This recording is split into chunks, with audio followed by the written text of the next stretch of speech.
homem que se viu obrigado a se confrontar com seus vários eus. Assim é o filme Nós, de Fábio Alon.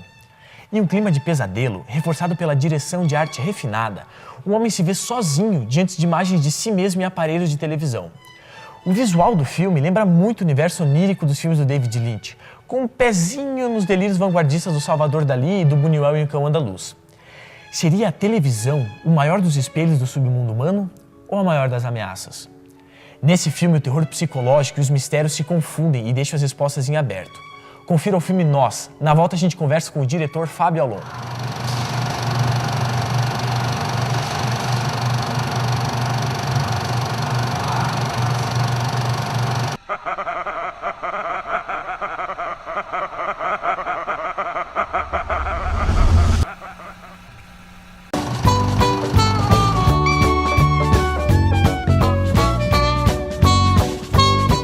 O Alon é o diretor de Nós. Ele tem 29 anos e estuda no Cine TV PR. Então, Alon, conta aí, teu primeiro trabalho mais elaborado ou você já tem outro no currículo, assim, mais experimental? Então, assim, mais elaborado tecnicamente, ele é o primeiro mesmo, né?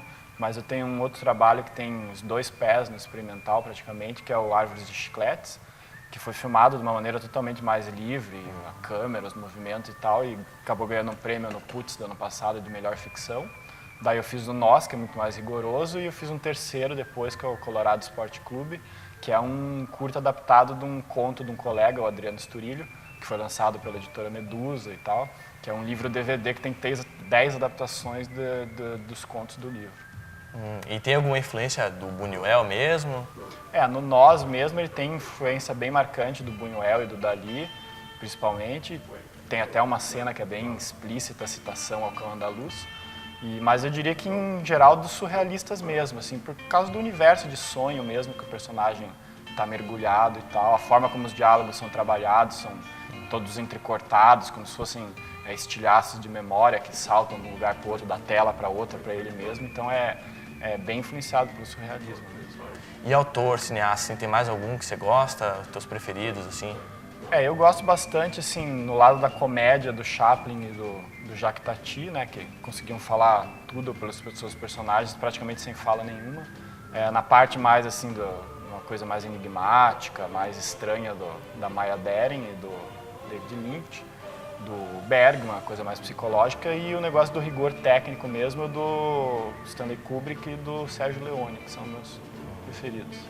E um pouco da produção foi edital, né? Quanto é que custou, assim, como é que foi a produção? Faltou dinheiro? Sim. Ele foi feito pelo edital do Fundo Municipal de Cultura de 2006, rodado em 2007. Então teve dinheiro, né, da Fundação Cultural, eram 10 mil reais.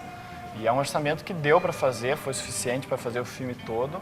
Claro que você acaba sempre dando uma reclamada, né? Que, pô, você podia ter mais e tal, mas no fundo você faz sem grana nenhuma, então não dá para reclamar quando você tem o seu dinheiro, né? Mesmo assim, teve apoio de algumas outras fontes, assim, não em dinheiro em caixa, mas em equipamentos e alimentação e tal. E onde é que foi filmado? Quanto tempo? Então, ele foi filmado todo lá no pavilhão da Cine TV PR, que fica na Estrada Graciosa, lá onde era o Parque Milton Freire Maia. Ele foi filmado dentro desse pavilhão, que ainda estava meio que em construção, durante 3 madrugadas.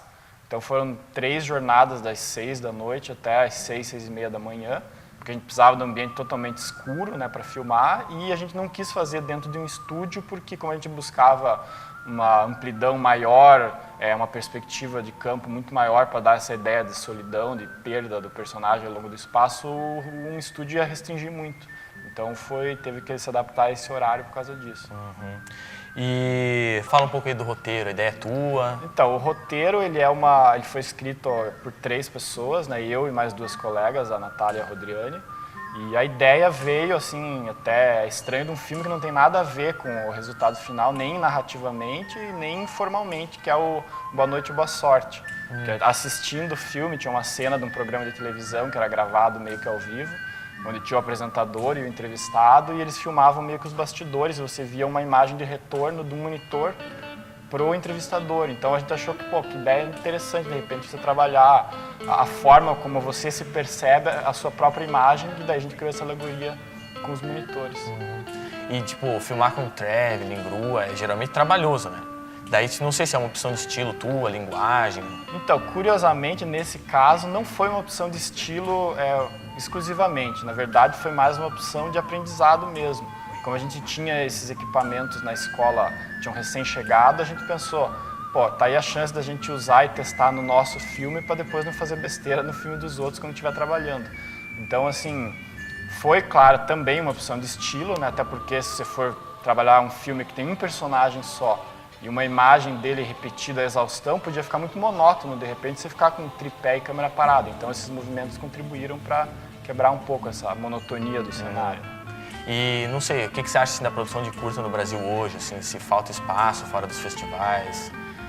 Na verdade é um circuito que é bem restrito mesmo a festivais e é um público mais universitário e ligado ao cinema mesmo. Mas eu acho que, na verdade, falta espaço para o cinema nacional em geral, não só curta, mas longa-metragem mesmo.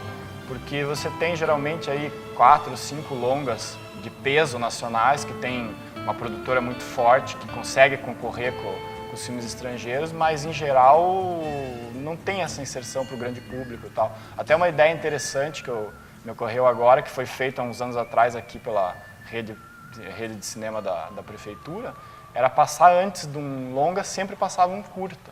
Então era um espaço bacana, porque você ia lá, pagava para ver o longa e ainda ganhava de bônus um curta. Ao contrário do que acontece hoje em dia, que você vai lá, paga para ver um longa e ainda tem que aguentar 5, 6 comerciais antes do filme.